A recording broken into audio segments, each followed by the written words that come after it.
All right. Oh, and should I try and meet with lenders this weekend? Do they typically want to meet you in person, like a hard money lender, for example, or can you just call Don't these worry about a guys? hard money lender. A hard money lender, you don't have to meet them.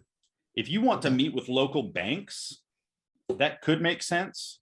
And they Uh-huh. could give you, they might be a little bit more flexible on their terms.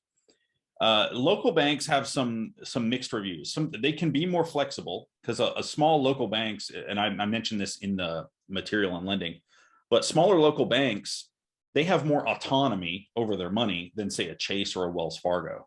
Because Chase or Wells Fargo, a loan originator with Chase or Wells Fargo or Bank of America, any larger lending institution, they're essentially inputting all your information and out pops a number, which is your risk factor, right? And we Yeah. call that an interest rate, right? And that's if they loan to you, right? If you're pretty safe, you get a low interest rate. If you're not very safe, you get a higher interest rate. And if you're really not safe, they don't lend to you at all.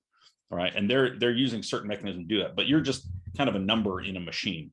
And then they Yeah. auto approve you using their systems, which is fine. Right. A smaller bank, a loan officer will literally take your information and say, this is the type of investment that they're going to make. And they bring it to committee, usually once or twice a week. When it's really busy, they'll meet every day, but once or twice a week. And they've got to make a case for using you as their investment mechanism. Right. So Mm-hmm. you're up against, other investors that might be starting small businesses.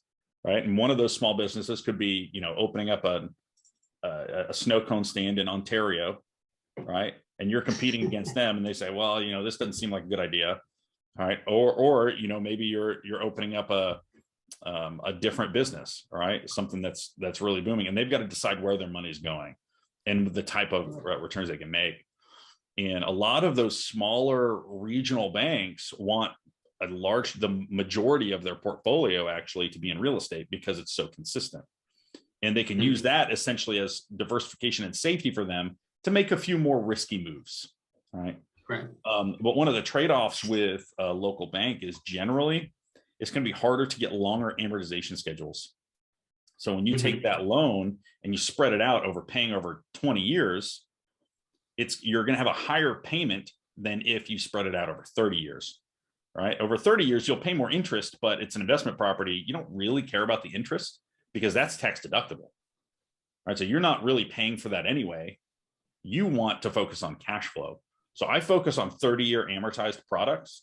If you want to focus on it, if you want to get a 20-year product, that's totally fine. It's not terrible, right? You'll end up paying down the mortgage faster. But I like to optimize for cash flow. So I get a 30-year product as long as they'll give me. And most of the time, local banks struggle to get north of 25 years. Most of the time, it's closer to 15 or 20.